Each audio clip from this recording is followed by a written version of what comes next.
parce que nous avons une théologie partielle, comme j'ai enseigné la dernière fois. Une théologie partielle qui nous dit que Dieu est amour, Dieu est bon, Dieu est merveilleux. Et nous ne nous rendons pas compte que ce Dieu qui est bon est aussi un Dieu de justice. Ce Dieu qui a dit, vous sommez, vous moissonnez. Vous pensez que quand vous sommez l'argent, vous allez moissonner, vous aurez une moisson de bénédiction, d'abondance financière. Mais quand vous sommez la paresse, vous allez aussi moissonner l'épreuve.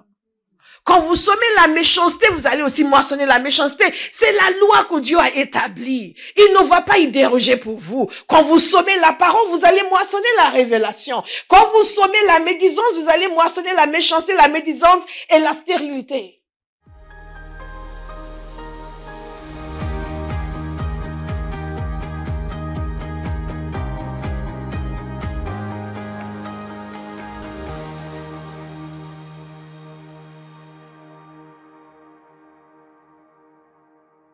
Regardez avec moi dans Hébreux 3, verset 7. Nous sommes dans cette série prophétique que le Seigneur nous a donnée. N'endurcis pas ton cœur. N'endurcis pas ton cœur. Nous avons constaté qu'il y a un problème d'endurcissement de cœur. Et aujourd'hui, nous allons voir les signes de l'endurcissement de cœur.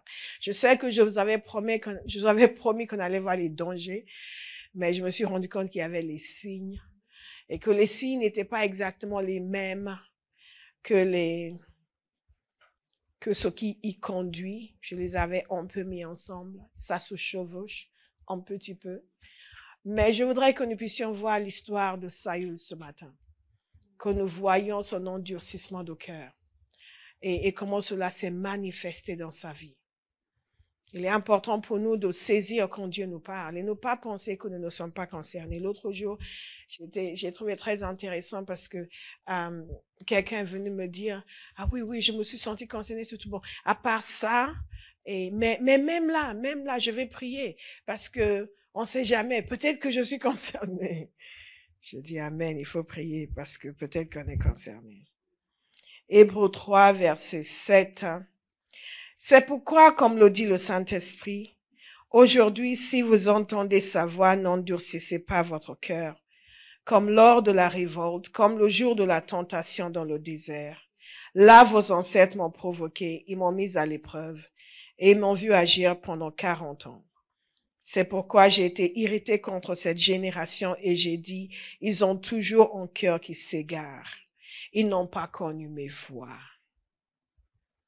Aussi, j'ai juré dans ma colère, thank you Holy Spirit, ils n'entreront pas dans mon repos. Faites attention, frères et sœurs, qu'aucun de vous n'ait un cœur mauvais et incrédule, qui le détourne du Dieu vivant. Au contraire, encouragez-vous les uns les autres chaque jour, aussi longtemps qu'on peut dire aujourd'hui, afin qu'aucun de vous ne s'endurcisse, trompé par le péché. En effet, nous sommes devenus les compagnons de Christ, pourvu que nous retenions fermement jusqu'à la fin notre position première. Aussi longtemps qu'il est dit aujourd'hui, si vous entendez sa voix, n'endurcissez pas votre cœur. Comme lors de la révolte, qui s'est en effet révolté après avoir entendu, n'est-ce pas tous ceux qui étaient sortis d'Égypte sous la conduite de Moïse, contre qui Dieu a-t-il été irrité pendant 40 ans? N'est-ce pas contre ceux qui avaient péché et dont les cadavres sont tombés dans le désert? Et à qui a-t-il juré qu'il n'entrerait pas dans son repos, sinon à ceux qui avaient désobéi? Ainsi nous voyons qu'ils n'ont pas pu y entrer à cause de leur incrédulité. Encore et encore dans ce passage et dans le chapitre 4, nous avons cette injonction, n'endurcissez pas votre cœur. Et au fur et à mesure que nous méditons ce passage, et je veux croire que vous le méditez à la maison, c'est comme si mes yeux s'ouvraient pour comprendre certaines choses que je vois depuis des années, pour vraiment me rendre compte de ce que Dieu appelle cela, l'endurcissement de cœur. Et non seulement ce qu'il appelle, mais à quel point c'est dangereux. Dites à quelqu'un, c'est dangereux. N'endurcis pas ton cœur. À chaque fois, il nous dit ceci, n'endurcissez pas votre cœur. Et il nous donne l'exemple de ceux qui ont endurci leur cœur et les catastrophes qui les ont accompagnés. Pour nous dire que ce n'est pas anodin et ce n'est pas sans conséquence. Que quand on a le cœur endurci, cela va avoir un impact négatif sur notre vie. Le problème, c'est que beaucoup de chrétiens ne se rendent pas compte que leur attitude a un impact sur leur vie. Ils pensent que les résultats qu'ils obtiennent dans leur vie dépendent uniquement de la bonté de Dieu. Et donc, ils ne font pas attention à respecter, à obéir, à se laisser transformer, à se conformer à la parole de Dieu. À prier, vous leur dites prier, ils ne prient pas. Méditer sur ce passage, ils ne le font pas. Confesse aussi, ils ne le font pas. Pourquoi? Parce qu'ils pensent que ça n'a aucune importance et ça n'est pas grave. Je vous assure, bien-aimés, c'est grave. Chaque prière que vous refusez de faire, chaque parole que vous refusez de méditer, la conséquence va se manifester dans votre vie. Je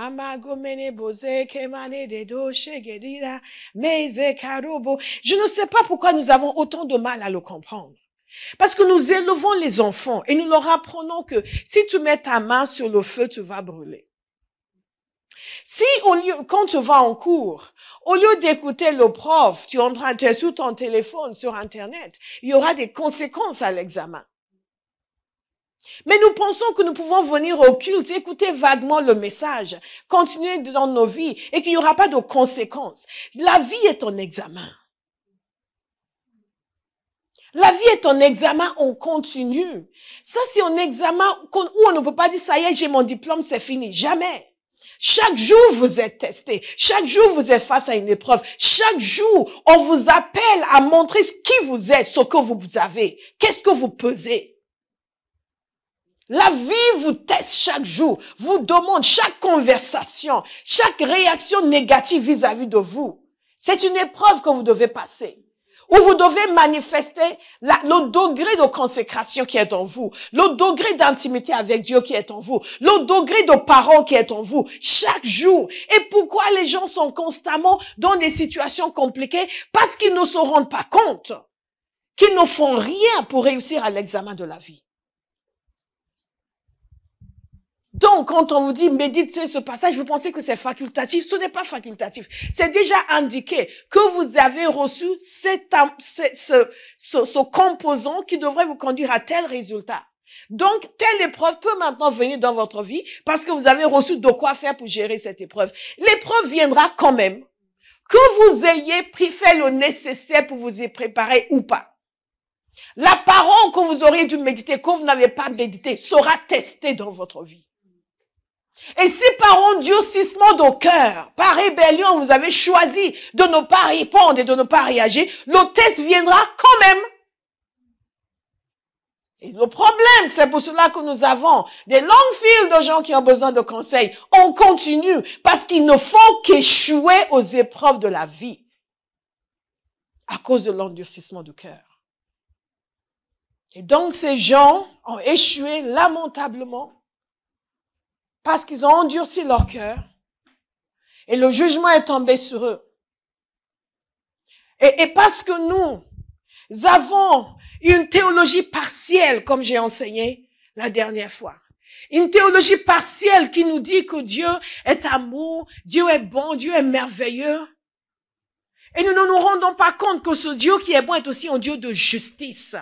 Ce Dieu qui a dit, vous sommez, vous moissonnez. Vous pensez que quand vous sommez l'argent, vous allez moissonner, vous aurez une moisson de bénédiction, d'abondance financière. Mais quand vous sommez la paresse, vous allez aussi moissonner l'épreuve. Quand vous sommez la méchanceté, vous allez aussi moissonner la méchanceté. C'est la loi que Dieu a établie. Il ne va pas y déroger pour vous. Quand vous sommez la parole, vous allez moissonner la révélation. Quand vous sommez la médisance, vous allez moissonner la méchanceté, la médisance et la stérilité.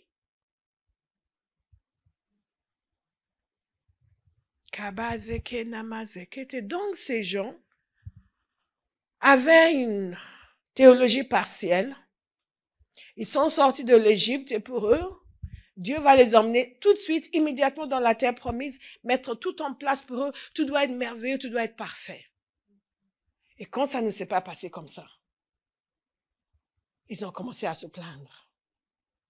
À la mer Rouge, ils ont commencé à paniquer. La mer s'est ouverte, ils ont traversé. Ils ont trouvé ça extraordinaire. Ils ont célébré. Ils ont célébré. Waouh, waouh, waouh. Alléluia. Oh, alléluia. Quelqu'un remercier Jésus. J'ai remercié Jésus. Ah, j'ai un témoignage. Et donc, le témoignage est puissant. Et après, ils ont continué. Ils sont arrivés à un endroit, l'eau était amère. Ils ne pouvaient pas boire. Mara. Ils ont de nouveau commencé à se plaindre. Pourquoi? Parce que leur cœur était endurci. Parce qu'ils n'ont pas laissé pénétrer en eux la conscience de la grandeur, de la bonté, de l'amour de Dieu. Et ils n'ont pas laissé pénétrer en eux ce que Dieu attendait d'eux, la loyauté, la fidélité, l'obéissance, le respect.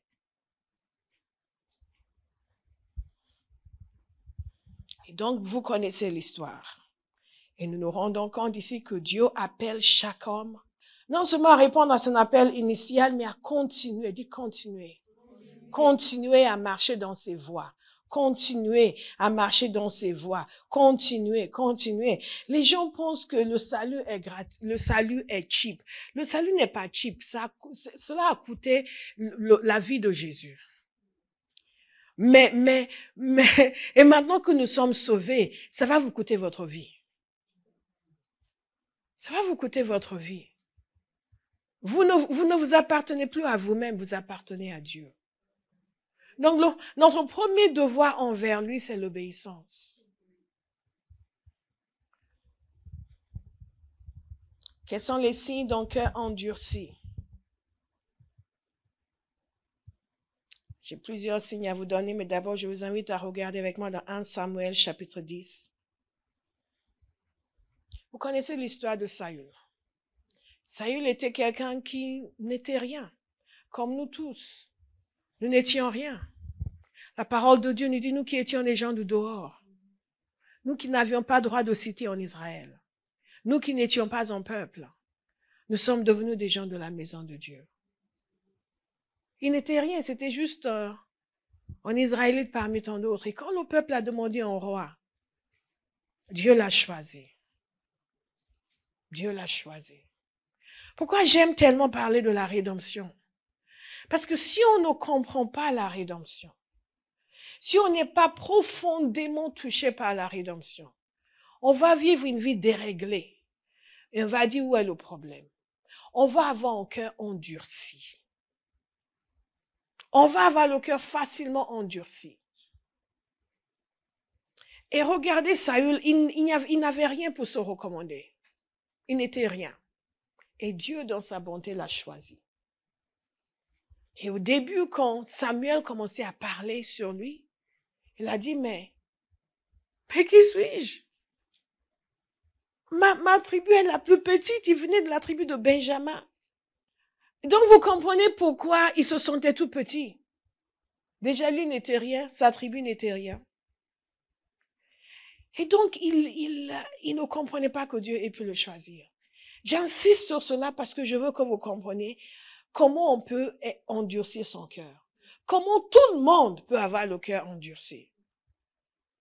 Et comment on peut avoir le cœur endurci sans savoir qu'on a le cœur endurci.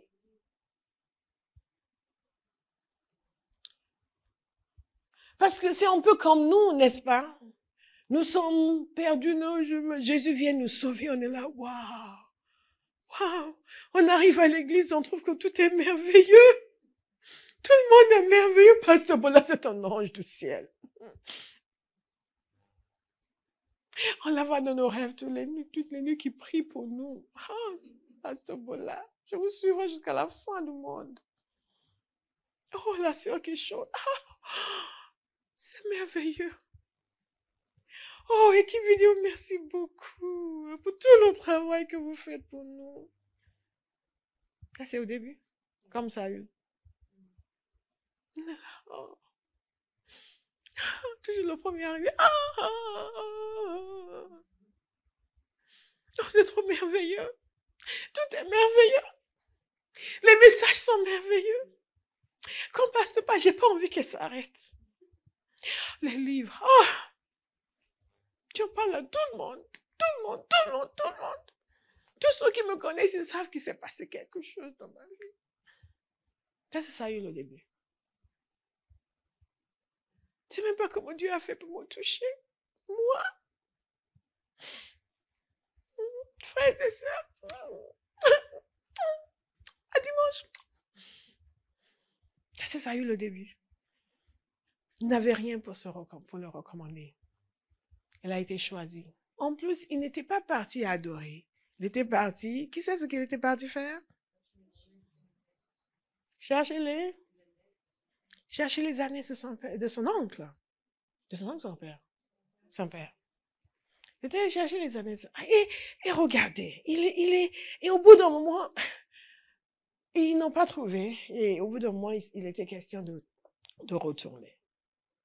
En d'autres termes, Dieu l'a rencontré à un moment totalement inattendu. Il ne pouvait même pas dire, j'ai jeûné 40 jours parce que je cherchais le Seigneur. Et Dieu l'a choisi. Il l'a choisi dans des circonstances même assez fâcheuses pour Samuel, parce que le peuple rejetait Samuel, qui les avait conduits toute sa vie. Bon, en principe, il rejetait les fils de Samuel. Mais Samuel l'a pris comme un rejet pour lui. Et le Seigneur lui-même a dit à Samuel, ne t'inquiète pas, c'est pas toi qui rejette, c'est moi qui rejette. Et ils ont voulu de Saül. Certains se sont moqués de lui, bien sûr. Et la parole de Dieu nous dit que Samuel lui a dit, l'Esprit de Dieu te saisira. Ça, c'est 1 Samuel chapitre 10. L'Esprit de Dieu te saisira, tu prophétiseras avec eux et tu seras changé en un autre homme. Et au verset 9, dès que Saül eut tourné le dos pour se séparer de Samuel, Dieu lui donna un autre cœur. Et tous ces signes s'accomplirent le même jour. Samuel lui avait donné une série de signes. Lorsqu'ils arrivèrent à Gibéa, voici une troupe de prophètes vint à sa rencontre. L'Esprit de Dieu le saisit et il prophétisa au milieu d'eux. Tous ceux qui l'avaient connu auparavant virent qu'il prophétisait avec les prophètes. Et l'on se disait l'un à l'autre dans le peuple, qu'est-il arrivé au fils de Kis? Ça, c'est Saül. Saül est aussi parmi les prophètes. Quelqu'un de Gibéa répondit, et qui est leur père? De là, le proverbe, Saül est-il aussi parmi les prophètes? Lorsqu'il eut fini de prophétiser, il se rendit au haut lieu. Vous voyez un petit peu ce qui se passe ici. Cet homme, Dieu a complètement changé sa vie. Il l'a choisi pour être roi. L'Esprit de Dieu l'a saisi. Il a commencé à prophétiser. Les gens étaient étonnés. Lui aussi prophétise. Revirement à 180 degrés. Et quand on regarde un homme comme cela, on dit, un homme comme ça va être fidèle à Dieu. Va avoir un cœur d'enfant devant Dieu toute sa vie. Va être reconnaissant devant Dieu toute sa vie. Quand j'étais jeune converti, c'est ce que je pensais. Je pensais que quand les gens venaient à Christ, ils allaient être fidèles. Avec tout ce qu'il a fait pour nous, ils allaient le servir de tout leur cœur. Ils allaient se donner complètement au Seigneur. Ils allaient montrer leur reconnaissance. Ce n'est pas ce qui s'est passé avec Saül. Il a bien commencé. Mais dans 1 Samuel chapitre 13, nous voyons un incident, son premier grand dérapage.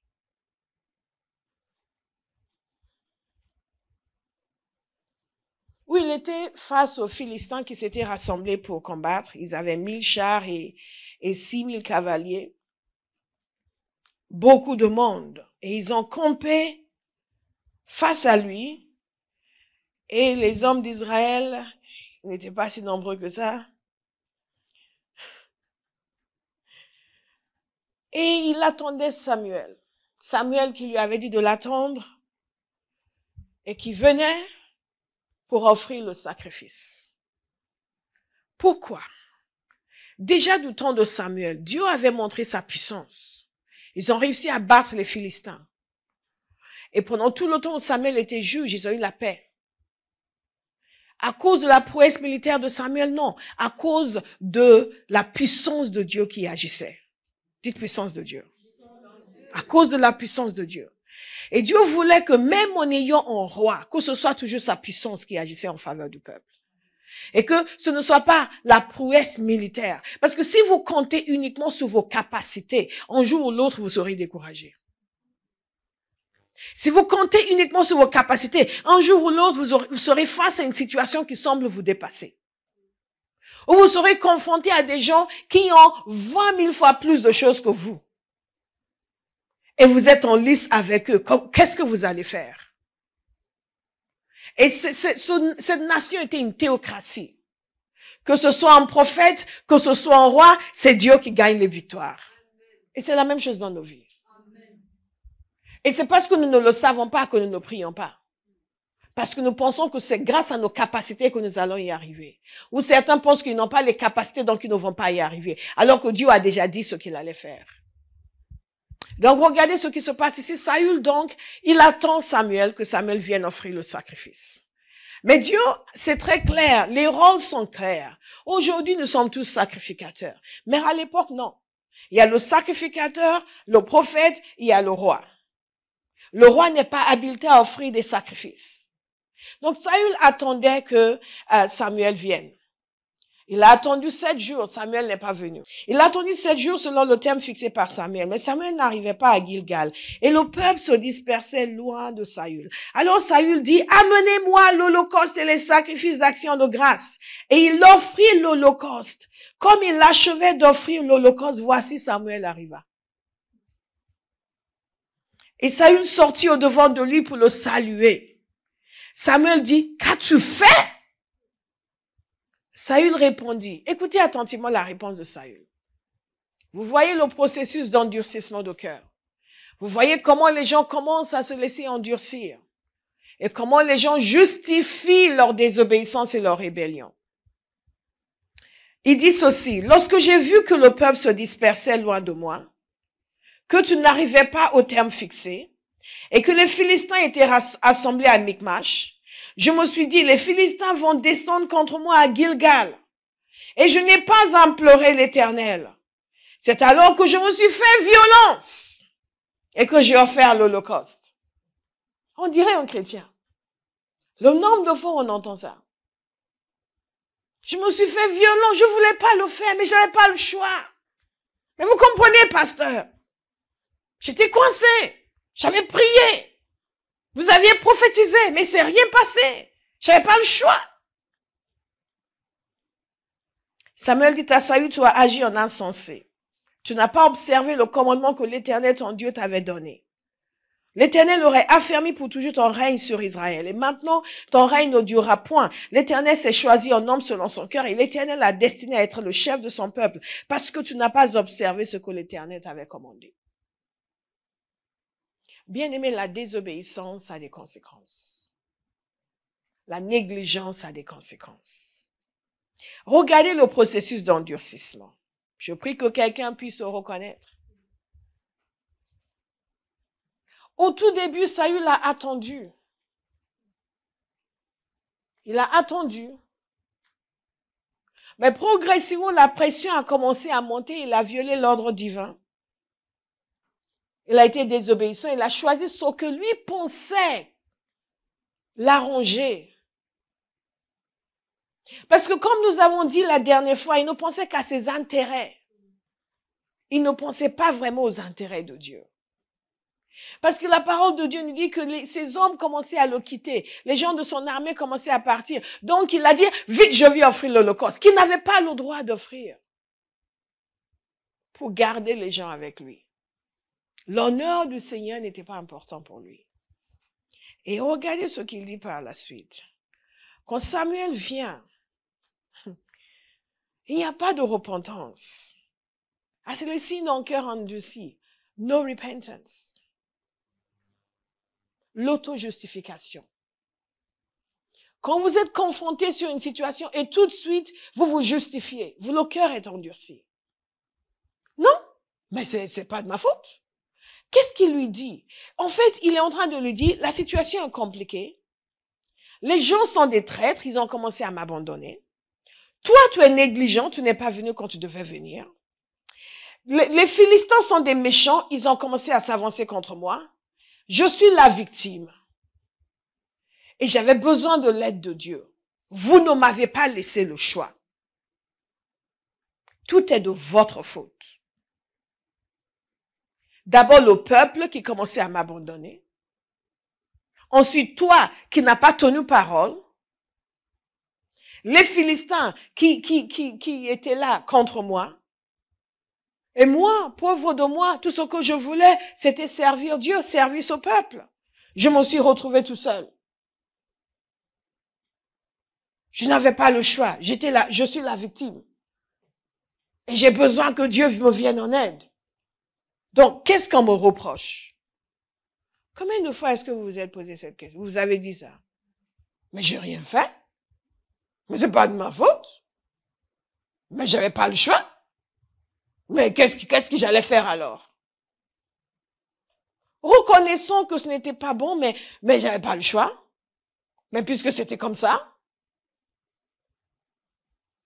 Vous savez, quand vous méditez sur ces choses, vous pouvez entendre beaucoup de voix. Parce que c'est ce que nous faisons.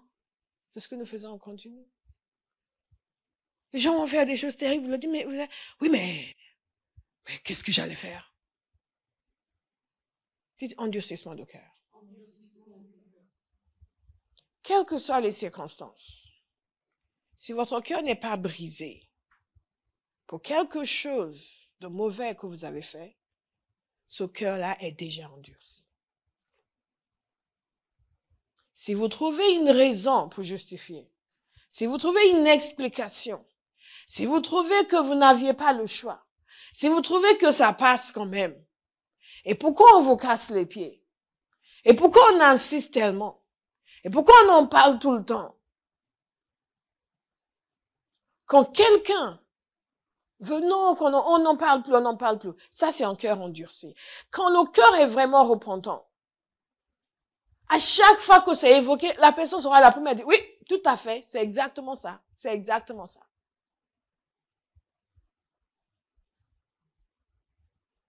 Dites endurci. Je refuse d'avoir un cœur endurci. Donc, une personne qui a un cœur endurci, c'est une personne qui ne reconnaît jamais ses torts. C'est une personne qui est absorbée par lui-même, ses prérogatives, ses circonstances, qui se justifie en continu, qui est indifférent à son péché.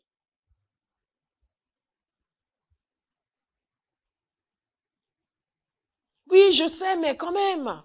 Mais qu'est-ce que j'allais faire?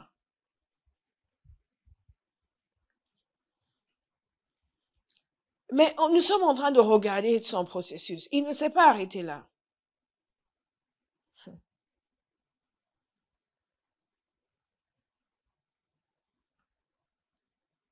Et non seulement il a fait ce qu'il ne devait pas faire, il n'a pas pris conscience de la gravité de ce qu'il a fait, mais il a menti. Il a dit, je me suis fait violence. Je me suis fait violence. On peut bien croire qu'il ne l'a pas fait de gaieté de cœur. Mais jusqu'à dire, je me suis fait violence. C'est un peu comme Aaron qui a dit que le peuple avait amené tous ses bijoux, il les a jetés dans le feu et ce veau est sorti. Je me suis fait violence. Mais nous constatons quand même qu'il reconnaît que bon, j'aurais pas dû faire ça.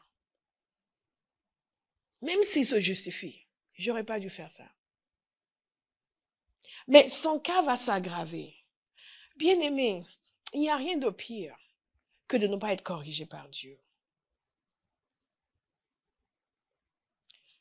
J'ai toujours des craintes pour des gens qui n'en font qu'à leur tête et tout semble aller bien pour eux. Pourquoi? Parce que manifestement, Dieu n'est pas en train de les corriger. Ou ils ne sont pas en train d'entendre. Et la force qui les attend devant va être considérable. Parce que dans l'économie de Dieu, on moissonne toujours ce qu'on sème. Vous ne pouvez pas vous permettre d'avoir un cœur endurci. Vous ne pouvez pas. Vous ne pouvez pas. Et donc, il explique tout, il se justifie, parce qu'il y a des gens, ça ne les dérange pas s'ils offensent le Seigneur, tant que ils ne sont pas blâmés. Et donc, pour lui, c'est bon, écoute, il explique.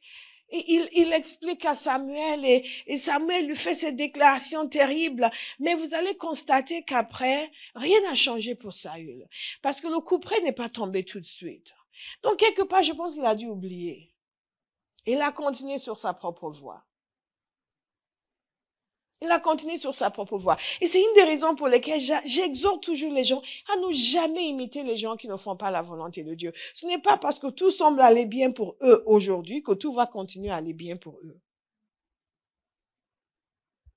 Et Saül a continué sa vie, il a continué sa vie de roi, il a continué, il a remporté des batailles, il a sécurisé Israël, et il avait des raisons de penser que oh, ça va, le vieux Samuel est venu ici pour terrifier le monde. Bon, Dieu est avec moi, je gagne mes batailles. C'est bon, je sécurise le pays. Tout va bien, tous ces prophètes de malheur, franchement.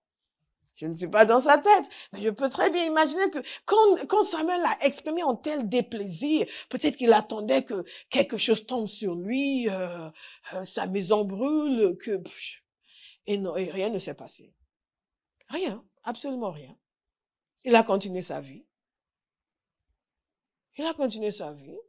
Il a continué sa vie de roi. Il a continué ses combats. Et regardez, verset 15.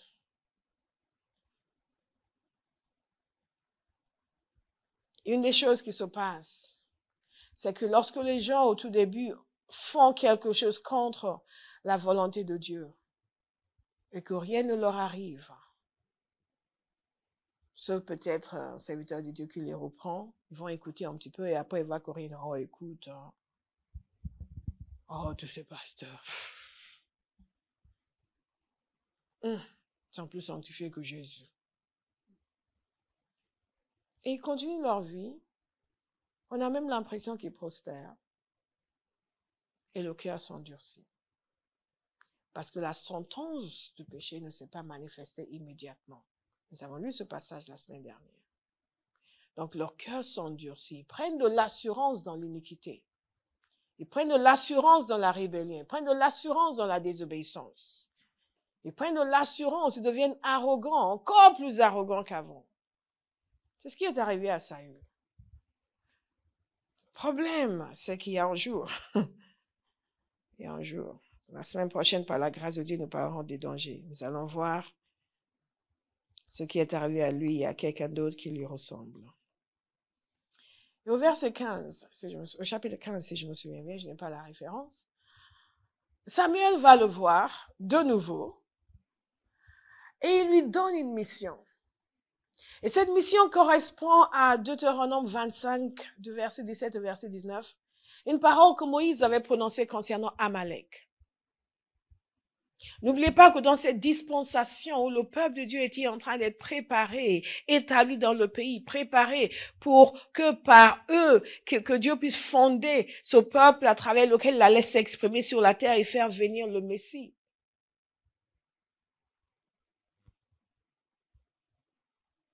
Et que, en ce moment-là aussi, il avait déjà décrété le jugement du peuple de Canaan. Il a dit depuis le temps d'Abraham. Quand ils sont sortis d'Égypte, parmi ceux qui se sont opposés à eux, c'était les Amalécites, Amalek, qui se sont alliés avec différents peuples pour s'opposer à eux et empêcher que cette nation soit fondée. Et Moïse avait donné cette parole en disant qu'il fallait absolument qu'ils exercent le jugement de Dieu contre Amalek. Et maintenant, Samuel vient, des générations après, pour dire à Saül qu'il fallait qu'il aille exécuter la sentence de Dieu contre Amalek. Il lui a donné des instructions très précises. Et Saül est allé. Saül a respecté une partie et n'a pas tout respecté. La parole de Dieu nous dit, Saül et le peuple épargnèrent Agag, le roi, et écoutez bien, les meilleures brebis, les meilleurs bœufs, les meilleures bêtes de la seconde portée, les agneaux gras et tout ce qu'il y avait de bon. Ils ne voulurent pas, soulignez ça dans votre Bible, ils ne voulurent pas le dévouer par interdit. C'est ce qu'ils devaient faire, tout dévouer par interdit, mais ils ne voulurent pas. Et ils dévouaient seulement tout ce qui était méprisable et chétif. Dieu a dit que tout devait être dévoué par interdit. Et ils n'ont pas voulu le faire. Il est passé à un autre niveau. Maintenant, ce n'est pas simplement j'ai des ennemis devant moi, j'ai peur, donc je désobéis. Maintenant, c'est je n'ai aucun ennemi devant moi, mais ma volonté est contraire à la volonté de Dieu. Et je choisis de faire ce que moi je veux. Il est passé à un autre niveau d'endurcissement. Mais c'est inéluctable. Dès qu'on commence au premier niveau et qu'on ne se reprend pas, on va ensuite passer à d'autres niveaux. Parce qu'on prend de l'assurance dans la rébellion. On prend de l'assurance. Il est maintenant roi. Il a pris de l'assurance. Il a sécurisé le pays. Maintenant, il exerce sa volonté. Ils ont pris les meilleurs. Et non seulement ils ont pris les meilleurs, il va maintenant essayer de manipuler Samuel. Vous voyez, quand l'endurcissement devient grave, les gens non seulement sont rebelles et désobéissants, mais ils vont essayer de vous donner l'impression que où est le problème? Que c'est toi qui as un problème. Toi devant moi, là, c'est toi qui as un problème. Là, vous savez que l'endurcissement est passé au niveau supérieur. L'Éternel adressa la parole à Samuel et lui dit, écoutez attentivement ce que Dieu dit. Parce que la semaine prochaine, nous parlerons des dangers de l'endurcissement. Nous pensons que la faveur de Dieu est acquise pour toujours. Ce n'est pas vrai. L'amour de Dieu est acquis, mais pas la faveur de Dieu. Dieu n'est pas tenu de vous trouver agréable si vous n'êtes pas agréable. Il vous aime. Il aime même les pécheurs. Mais il y a beaucoup de gens qui sont nés de nouveau que Dieu ne trouve pas du tout agréable. Au contraire, il trouve qu'ils sont des méchants individus. Regardez ce qu'il dit concernant l'homme que lui-même a choisi. Je me repens d'avoir établi Saül pour roi, car il se détourne de moi et n'observe point mes paroles. Samuel fut irrité et il cria à l'Éternel toute la nuit. Regardez le cœur de cet homme Samuel. Le peuple a dit non, on veut plus de toi, tu es vieux. Maintenant, on veut un roi, on veut un jeune. Et ils ont eu le roi, mais le roi s'est détourné de Dieu. Et celui dont ils ne voulaient pas, c'est lui qui est resté fidèle au Seigneur. Votre valeur n'est pas déterminée par le choix du peuple. Absolument pas. Les gens choisissent ce qui est néfaste pour eux. Il se leva de bon matin pour aller au devant de Saül et on va lui dire, Saül est allé à Carmel et voici, écoutez bien, encore un autre niveau d'endurcissement. Il s'est érigé en monument. Quand Saül devait être montré au peuple comme roi, ils ne l'ont pas trouvé. Vous savez pourquoi? Parce qu'il se cachait parmi les valises. C'est à ce point qu'il se sentait petit. Il se cachait. Ils se cachaient. Ils l'ont cherché partout. Oh, Samuel avait déjà déclaré sur lui son onction. Et quand ils allaient le présenter au peuple, ils se cachaient, il était à ce point humble. Ça fait penser à beaucoup de chrétiens quand ils sont jeunes convertis. Ou quand Dieu intervient dans leur vie, ils sont tout humbles, tout gentils. Oui, pasteur. Oui, pasteur. Tout ce que vous dites, pasteur. Vous prêchez tellement bien, ça me touche le cœur. Il se cachait. Mais maintenant, il érige un monument pour lui-même. Il est devenu le grand Saül. Il a pris de l'assurance. De l'assurance. Vous voyez parfois les chrétiens comment c'est comme ça. Humbles, gentils, sympathiques.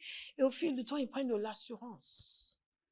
D'abord, ils prennent de l'assurance subrepticement. Après, ils prennent de l'assurance avec assurance.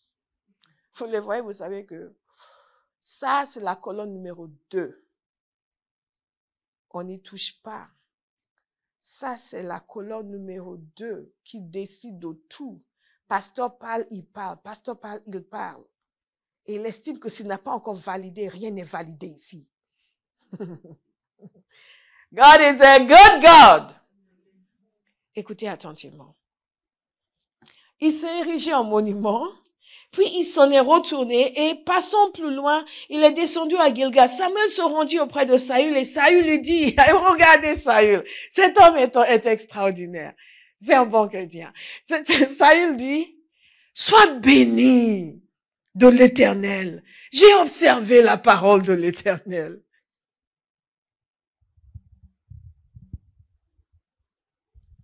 Ça, c'est l'homme qui n'a pas voulu faire ce que Dieu a dit. Il est arrivé au point où sa volonté était supérieure à la volonté de Dieu. Il n'avait même plus aucune conscience d'avoir désobéi. Il estimait que où est le problème? Parfois, lorsque vous parlez à des gens, vous êtes étonnés de ce qu'ils ne pigent pas.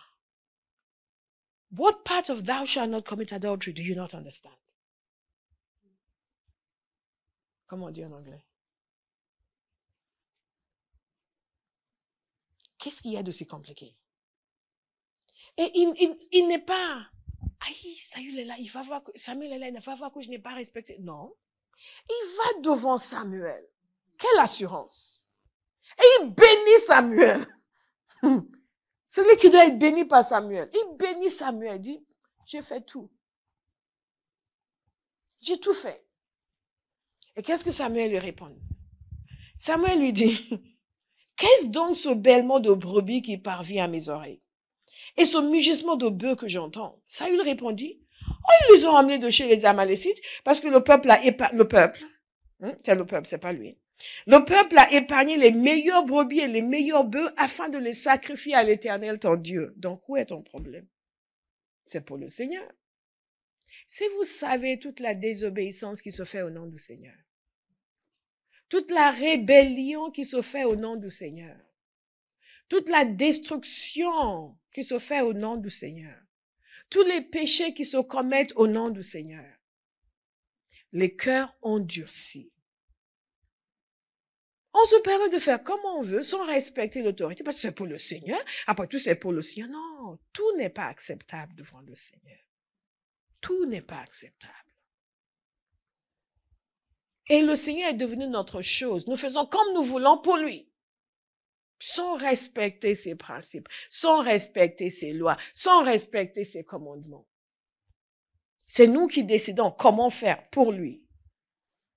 Puis on a tout amené, c'est pour le Seigneur ton Dieu. Oh, dites, Seigneur, ouvre mes yeux. Délivre-moi de l'endurcissement de cœur. Alléluia. Et parce que c'est particulier à chacun, ma fille ici va se repentir pour l'endurcissement. Le lendemain, elle va faire quelque chose qui démontre un endurcissement patent. Mais elle ne va même pas voir. Donc, dites, Seigneur, ouvre mes yeux. Ouvre mes yeux. Ouvre mes yeux. Écoutez ce que Samuel a dit à Saül. Il dit, arrête. Et je te déclarerai ce que l'Éternel m'a dit cette nuit. Et Saül lui dit, parle. Vous voyez l'écart entre ce que Dieu pense et ce que pense celui qui a le cœur endurci? Pour tous ceux qui aiment écouter tout le monde. Des gens qui ont le cœur endurci dont Dieu ne pense aucun bien. L'homme est là sûr de lui-même, dans sa gloire. Roi sur tout Israël. Gagnant de tous ses combats, victorieux, puissant. L'homme le plus puissant du pays. Et de ce quoi religieux, spirituel, après tu vas sacrifier pour l'Éternel son Dieu. De l'autre côté, vous avez Dieu lui-même qui dit cet homme, il est mauvais. Il s'est éloigné de moi. Mais quand vous regardez Saül en apparence, il n'en a pas l'air. Et lui-même ne se voit même pas comme ça. Donc avec allégresse, il dit à Samuel, parle. Parle. Qu'est-ce que Dieu a dit? Dis, délivre-moi, Seigneur. de l'endurcissement de cœur. Délivre-moi, Seigneur, de l'endurcissement de cœur. Et Samuel lui a dit ceci. Avant de lui dire ce que Samuel lui a dit, je veux encore vous amener à méditer sur l'écart entre ce qu'il pensait de lui-même et ce que Dieu pensait de lui. Cette génération de chrétiens ne pense jamais à ce que Dieu pense. Ils passent leur temps à parler à Dieu. Ils passent leur temps à dire à Dieu ce qu'eux pensent. Mais ils ne s'arrêtent jamais pour demander ce que Dieu pense d'eux et même de ce que Dieu pense des gens qui les entourent.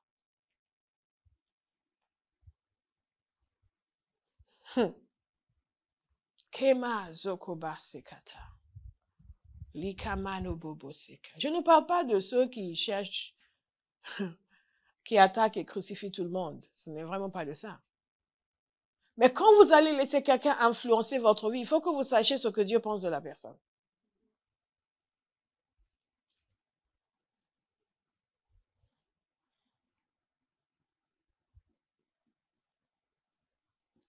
Et Samuel lui dit, lorsque tu étais petit à tes yeux, n'es-tu pas devenu le chef des tribus d'Israël?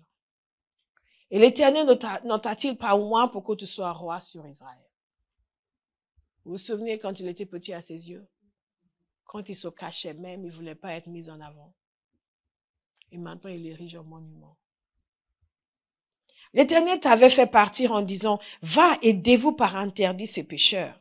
Les Amalécites, tu leur feras la guerre jusqu'à ce que tu les aies exterminés. Pourquoi n'as-tu pas écouté la voix de l'Éternel? Pourquoi t'es-tu jeté sur le butin? Et as-tu fait ce qui est mal aux yeux de l'Éternel? Et vous pensez que Samuel, ça, il va dire, oh non, je me suis trompé, j'ai péché. Non, il a dit, j'ai bien écouté la voix de l'Éternel. Et j'ai suivi le chemin par lequel m'envoyait l'Éternel.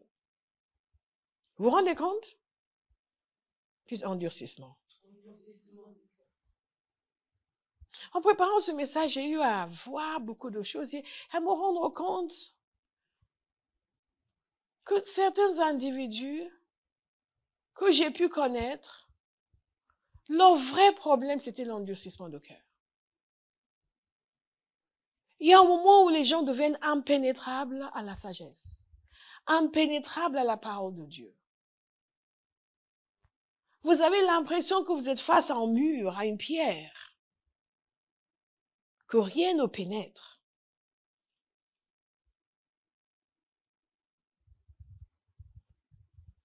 Et Saül répond à Samuel. Samuel, c'est pas aujourd'hui où il y a un prophète à chaque coin de rue. Quand Samuel est venu sur la scène, la parole de Dieu était rare en Israël.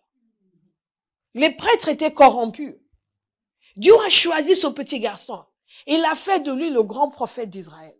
Et de nouveau, la voix de l'Éternel s'entendait.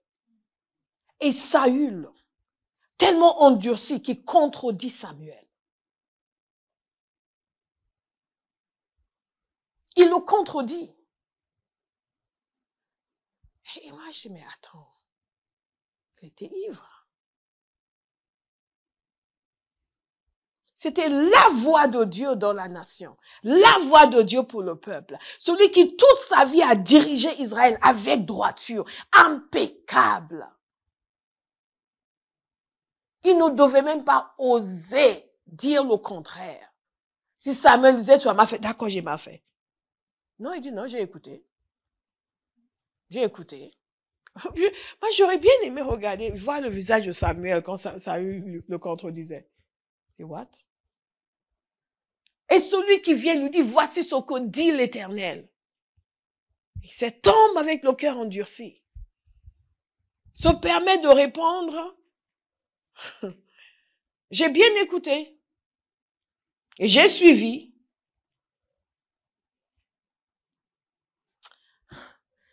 Dites, Seigneur, ouvre mes oreilles. Ouvre mes oreilles. C'est à ce point qu'on peut se tromper. C'est à ce point qu'on peut avoir un raisonnement totalement faussé.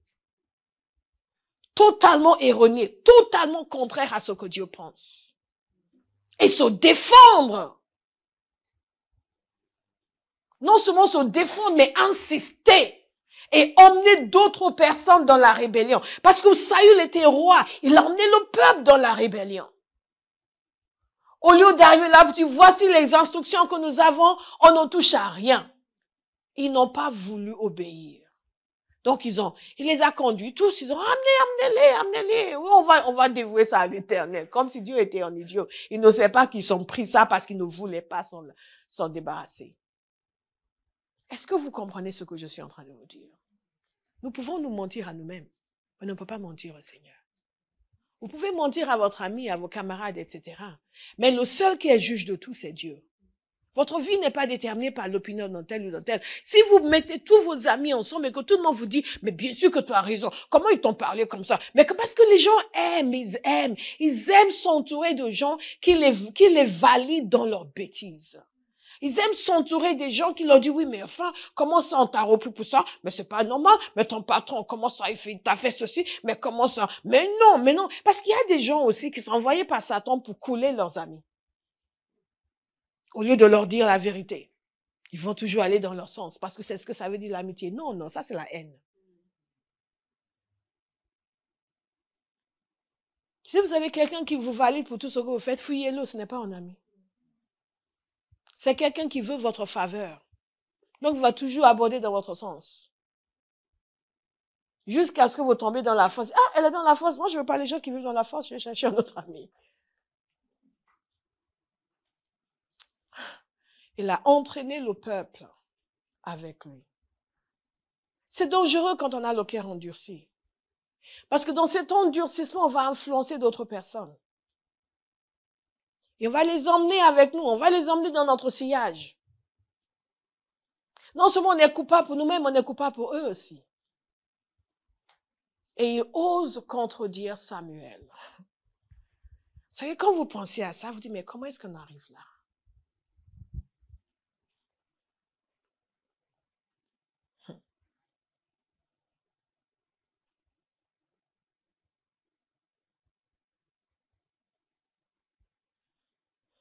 Vous savez, Samuel ne lui a pas juste dit, c'est pas sympa ce que tu as fait. Il lui a expliqué en détail. Il a dit, tu étais petit à tes yeux, Dieu t'a élevé. Il t'a donné des instructions, il t'a dit, fais ça. Tu n'as pas écouté. Tout est jeté sur le butin. Et après tout ça, il dit quand même, j'ai bien écouté. Le peuple a pris sur le butin des brebis et des bœufs comme prémisse de ce qui devait être dévoué afin de les sacrifier à l'Éternel ton Dieu. Et cette grande phrase de Samuel que nous disons depuis, l'Éternel trouve-t-il du plaisir dans les holocaustes et les sacrifices, comme dans l'obéissance à la voix de l'Éternel. Voici l'obéissance vaut mieux que les sacrifices et l'observation de sa parole vaut mieux que la graisse des brebis. Ça, c'est la version de Semeur, pour ceux qui n'ont pas l'habitude de cette expression. Quand on n'est pas repentant, on est absorbé par soi-même, on se justifie, au lieu de reconnaître ses torts. Ça va nous endurcir. Et la prochaine fois, on va refaire la même chose. Et on va refaire quelque chose de plus grave encore. Et on ne va même plus sentir qu'on a mal fait. Au début, on peut se sentir un peu mal à l'aise. Mais dès lors où on se justifie, on explique que c'est pas vraiment de notre faute. C'est à cause de ça. Par la suite, c'est fini. Le cœur s'endurcit. Et là, on va se croire vraiment justifié. Regardez, ça il dit, mais non, j'ai rien fait de mal. On a écouté, on a fait ce qu'il fallait.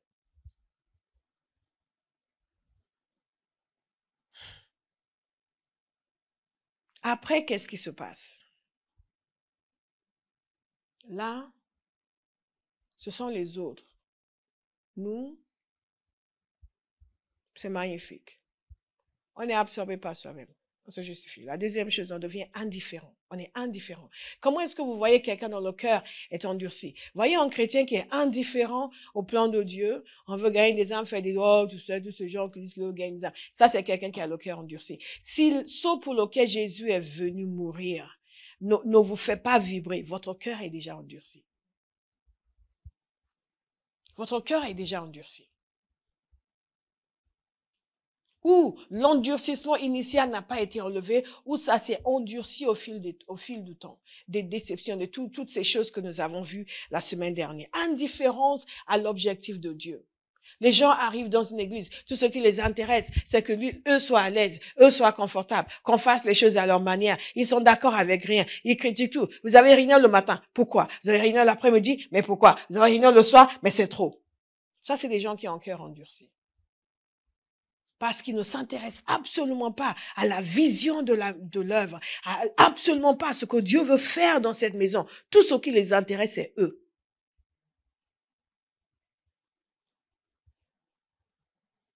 Ça, c'est Saül. La seule chose qui l'intéressait, c'était lui, sa gloire, que les gens restent avec lui.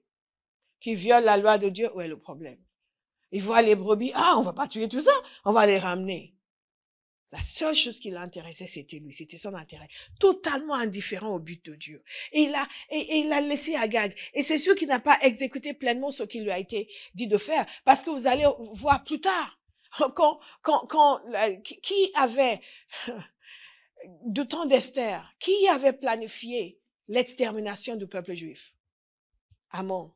C'était un Agagite. C'était un descendant d'Agag. Or, Dieu savait tout ça quand il leur a dit, non, ce peuple-là, il faut exécuter le jugement. Et Saül, pour ses intérêts propres, n'a pas respecté totalement.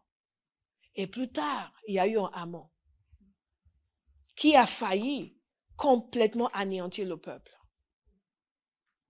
Nous pensons toujours que nous savons. Mais nous avons un Dieu qui sait. Indifférence totale au but de Dieu. Et my God. Troisième chose, troisième signe, c'est que les gens qui ont le cœur endurci sont fermés. Totalement fermés, imperméables à la raison. Regardez comment il s'est permis de répondre à Samuel. Samuel lui explique de long en large ce que Dieu a dit. Et il se permet de dire à Samuel, non, nous avons suivi les consignes. Non, on a respecté. D'autres termes, tu racontes n'importe quoi. Ce n'est pas vrai ce que tu dis.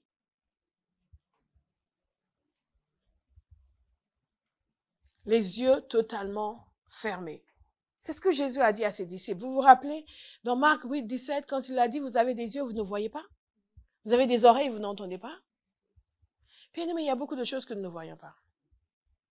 La prochaine fois que vous êtes tenté d'avoir une réaction, calmez-vous, hein. Parce que vous êtes plus aveugle que ce que vous ne saviez. Saviez, sachez. Sachez. Le subjonctif pose toujours problème aux anglophones. L'Éternel m'a délivré. Alléluia. Non, beaucoup plus aveugle que ce que vous n'imaginez, beaucoup plus sourd. Si on n'est pas là constamment à demander la compréhension, la révélation, la sagesse, soyez sûr, vous êtes infiniment plus aveugle et plus sourd que ce que vous imaginez. Je vous le garantis. C'est la condition humaine. Et si vous n'êtes pas activement en train de prier pour être délivré de cette condition, vous restez dedans. Le quatrième point, c'est qu'il y a les personnes qui ont le cœur endurci ne peuvent pas accepter la correction. C'est qu'il y a un schéma de désobéissance répété. Un schéma de désobéissance répété. Parce qu'ils sont persuadés que c'est eux qui ont raison. Et que même quand ils savent qu'ils n'ont pas raison, ils estiment que où est le problème? Ce n'est pas si grave que ça. Je vous invite encore à méditer sur l'outrecuidance de Saül. En réalité, ça explique beaucoup de choses que nous voyons dans la vie des gens.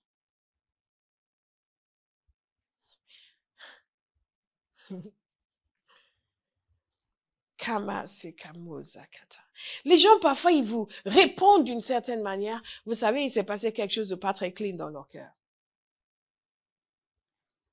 Tout d'un coup, ils ont une assurance, une insolence. God is a good God. Nous bénéficions d'une grande miséricorde. OK, pour terminer, je vous donne les autres points. Que nous voyons les signes d'un cœur endurci. J'ai parlé de schéma de désobéissance répété. L'ingratitude. Il y a un passage dans Jérémie 5, verset 23, qui me parle énormément. Quand vous voyez des gens qui ont un cœur endurci, c'est des gens qui sont ingrats. Leur cœur est tellement dur qu'ils peuvent vous parler de quelqu'un qui leur a fait du bien par le passé. Ils vous en parlent dans des termes si peu élogieux, vous êtes choqués. Ils peuvent facilement faire le trait sur le bien qui leur a été fait et juste commencer à parler n'importe comment. Ça, c'est des gens qui ont le cœur endurci. Kama sakaba. Et c'est très courant dans l'église. Très, très courant. Quand quelqu'un vient vous parler, j'étais dans l'église pendant toute cette année, c'est là où je me suis converti, et commence à vous dire du mal de l'église, fuyez cette personne parce que c'est quelqu'un qui a le cœur endurci. Un endroit où tu t'es converti, où les gens t'ont amené à Christ, même si ce sont des singes, on ne devrait pas l'entendre de ta bouche. On ne devrait pas l'entendre de ta bouche. Non! Ça, c'est quelqu'un qui est endurci. Qui a le cœur endurci, où il n'y a pas de tendresse, de tout, qui n'est pas sensible à la voix de Dieu. Parce que quand on est sensible à la voix de Dieu, on entend le Saint-Esprit nous dire non, non, non, non, ne dis pas ça, non, pas toi. Un jeune homme, une fois, il y a des années de cela, m'a appelé, je le connaissais à l'époque, a commencé à me parler. Et a évoqué le nom de son ancien pasteur, il l'a appelé par son prénom. J'ai dit, hé, parce que quand je le connais, il disait pasteur Antel. Pasteur Philippe, pasteur Jacques. Et tout d'un coup, c'est Philippe. Tu parles de qui? Le même qu'on connaît. J'ai dit, s'il te plaît, non, non, non, non, non, non, non, non, non. Et là, il ne nous disait pas de mal de lui, juste il faisait référence à lui. J'ai dit, mais non, mais non, mais non. L'endroit où tu es arrivé, tu ne payais pas de mine, en petit Saül. T'ont amené à Christ. Ils ont veillé sur toi pendant des années. Ils se sont occupés de toi. Ils t'ont donné des opportunités. Maintenant, tu es fâché. Et tu es revenu au prénom. Maintenant, ils ne méritent plus d'honneur. En plus, ce n'étaient pas des gens qui m'appréciaient particulièrement, mais ça n'a rien à voir. Je dis non, non, non, non, non. Non. Non, non, je le dis, ça me met mal à l'aise de t'entendre dire ça. Ça, c'est un cœur endurci. Si vous pouvez facilement tourner le dos aux gens qui vous ont fait du bien, facilement parler mal d'eux, votre cœur est endurci. C'est tellement courant dans l'église. Et on se demande pourquoi les gens prient, on n'a pas des réponses à leurs prières. Mais Dieu résiste aux orgueilleux. Même s'ils font du mal, ça ne devrait pas sortir de vous. Et regardez ce que Dieu dit. Saül était un ingrat de première catégorie. Le même Samuel qui l'a sorti de derrière les valises. L'a élevé devant le peuple, l'a oint. Il ose maintenant dire à Samuel, non, je ne suis pas d'accord avec ce que tu dis. Samuel dit, l'Éternel m'a dit. Il dit, non, ce n'est pas ça. On a fait ce que tu nous as dit de faire. Je peux imaginer la tête de Samuel. What?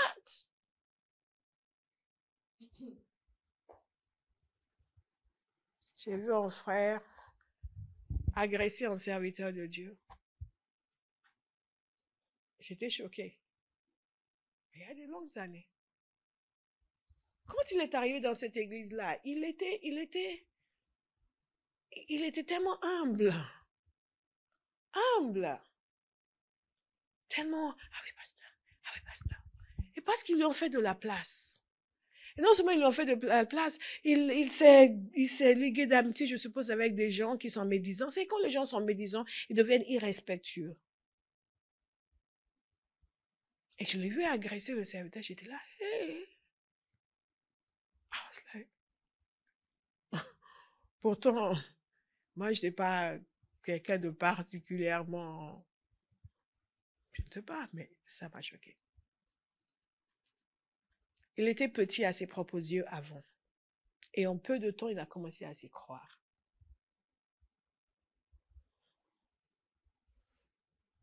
Il était devenu ingrat. Saül était devenu ingrat. Il a oublié qu'il l'avait élevé. Il a oublié qu'il lui a donné des honneurs devant le peuple. Il a oublié qu'il n'était rien quand Samuel l'a trouvé. Il a oublié que Dieu l'avait choisi.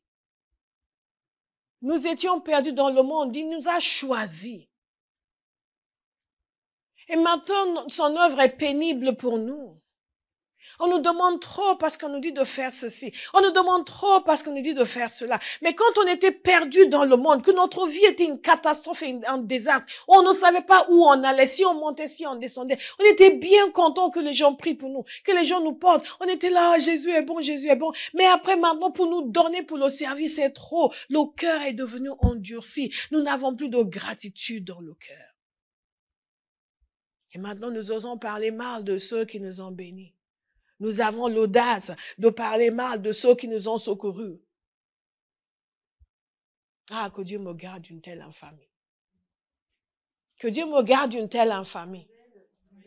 Et il n'y a pas un serviteur de Dieu au monde qui a été une bénédiction pour moi dont j'ai dû du mal. Je ne suis pas une idiote. Je connais les principes spirituels.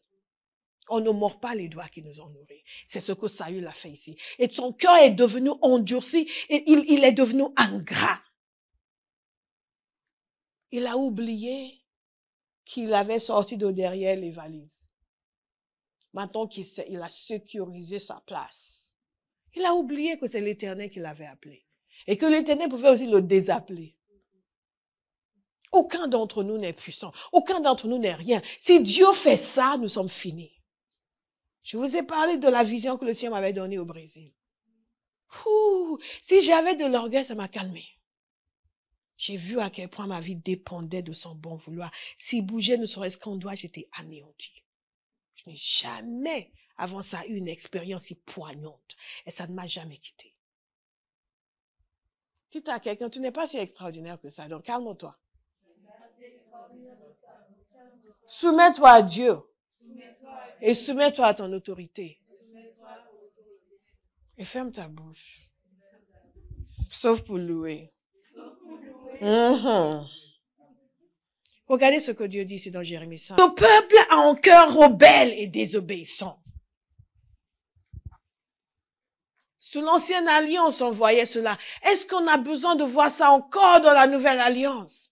Après que Jésus ait donné sa vie pour nous. Est-ce qu'il y a des choses que Dieu doit nous demander et qu'on n'a pas envie, mais je ne sais pas pourquoi on dit aux gens d'aller évangéliser, on n'a pas envie, cœur endurci. Et si les gens n'avaient pas eu envie, toi aussi tu serais encore dans tes péchés. On va jeûner et prier, peut-être pourquoi on demande aux gens de jeûner? Pourquoi on dit aux gens de prier 3 heures? Je sais que vous n'avez pas eu cette pensée, vous êtes des anges. Pourquoi on dit aux gens de prier 3 heures? Parce qu'il le faut. C'est tout. Il le faut. Il le faut. Il y a des gens qui sont perdus, qui ont besoin d'être sauvés. C'est vous qui allez prier pour leur salut. Kama. Parce que, il fallait vous dire, c'est la taxe que vous payez pour être ici à Bahas. La prière pour les perdus. C'est comme ça. Je regarde bien s'il y a quelqu'un qui a rouspété depuis. Arrêtez de rouspéter. Priez. Dites à quelqu'un, prie. Priez. Arrête de rouspéter. N'est pas le cœur endurci. Nous sommes le sel de la terre. Regardez ce que Dieu dit. Dieu parle d'un peuple qui a le cœur rebelle et désobéissant. Il se détourne et s'en vont. On pourrait écrire toute une histoire là-dessus.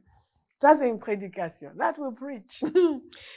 Au verset 24, ils ne se disent pas, regardez ce que Dieu attendait d'eux, ce qu'il attend de nous. Ils ne se disent pas, respectons l'Éternel notre Dieu qui donne la pluie au moment voulu, les premières et les dernières pluies, et qui nous maintient l'ordre des semaines en vue de la moisson. Ce sont nos fautes qui ont déréglé cet ordre et ce sont vos péchés qui vous privent de ces biens. Ils disent, respectons l'Éternel notre Dieu qui donne la pluie au moment voulu. Donc, dites à quelqu'un, respecte le Seigneur. C'est lui qui te donne tout. Alléluia. Donc, en vue de la miséricorde de Dieu, Romains 12, et la version de semaine nous dit, compte tenu de la bonté, qu'est-ce qu'il nous dit? À cause de cette immense bonté de Dieu, à cause de cette immense bonté de Dieu, offrez vos corps comme un sacrifice vivant. Ok, très rapidement. Qu'est-ce qui se passe quand les gens ont un cœur endurci? Comment vous le savez? Ils sont très critiques. Ils s'y croient. Ils sont ce qu'on dit en anglais self-righteous. Ils sont bons, tous les autres sont mauvais. Ce sont des médisants. Ils font des insinuations. Ils attaquent tout. Rien n'est bon à leurs yeux. Comme les pharisiens, quand Jésus voulait guérir l'homme qui avait la main sèche. Et ils voulaient le piéger. Les gens ils sont constamment dans une attitude de critique, d'évaluation des autres, de commentaires sur ce que fait un tel et ce que fait un tel. Et telle église, ils sont quoi, mais comment ça? Pourquoi ils font ça maintenant? Ils sont constamment en train de chercher ce que les autres ne font pas bien.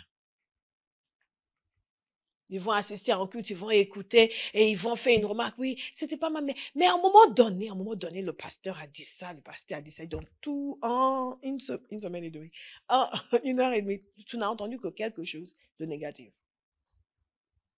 Makabasaka. Je vous ai dit et je vous donne cela comme point, ce sont aussi des gens qui influencent les autres négativement. Et ce sont finalement des gens qui se retirent. Ils se détournent et s'en vont. Ils se détournent et s'en vont. Parfois, ils se détournent tranquillement et s'en vont. Parfois, ils entrent dans une rébellion ouverte. Nous allons parler de la rébellion plus tard. Ils entrent dans une rébellion ouverte, comme Abiram, Dathan et les restes. Et le reste. Et les gens comme ça sont des gens qui ne sont pas fidèles. Et ils ne peuvent pas être fidèles parce qu'ils ont tellement le cœur endurci que tout est centré sur eux. Donc, tout le monde a tort sur tout. Et ne peuvent pas avoir la fidélité.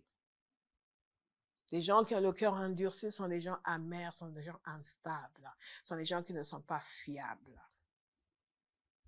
Ce sont des gens qui prennent leur plaisir là, ils le trouvent. Et ce ne sont pas des gens sur qui vous pouvez compter. Parce que peu importe ce qu'ils font, ils vont toujours avoir une bonne raison pour. Ils ne vont pas se repentir, vous dire, ah oui, j'ai mal fait. Ils ont un schéma répétitif. Maintenant, tous ces signes ne caractérisent pas tous les gens qui ont le cœur endurci, mais tous ces signes caractérisent à tour de rôle les gens qui ont le cœur endurci. Je dis cela pour que nous puissions nous examiner.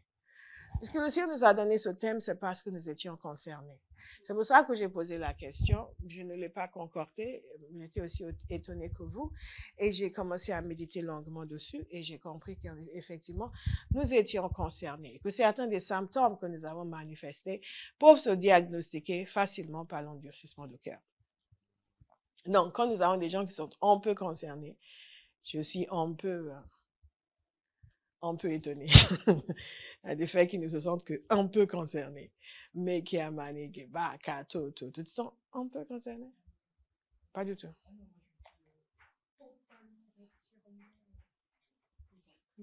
Et je suis totalement entièrement d'accord avec toi. Je pensais que vous alliez rire, c'était une blague. Non, vous étiez dans effectivement, donc c'est pour elle que pasteur a acheté le message. Vous étiez d'accord aussi. Alléluia. Nous allons dire merci au Seigneur pour sa parole.